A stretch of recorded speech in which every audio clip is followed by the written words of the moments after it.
បងប្អូនអើយបងប្អូនមើលណាឡានខូចមួយឥឡូវនៅអត់មានបរិយាធ្វើស្រាចោស្ដាប់មកឡើយ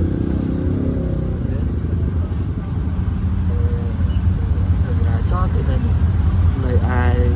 ហ្នឹងទៅដាក់ភ្លើង stop ហ្នឹងកាលទៅពុកផ្លែផ្លាត់តែភ្លើង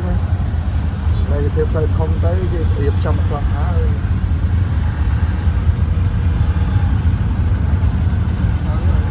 មកមួយក្រោយមួយនៅកណ្ដាលហ្នឹងដែរមកមួយក្រោយមួយនោះអាឡានខូចនោះរុញទៅនោះជិះវត្ត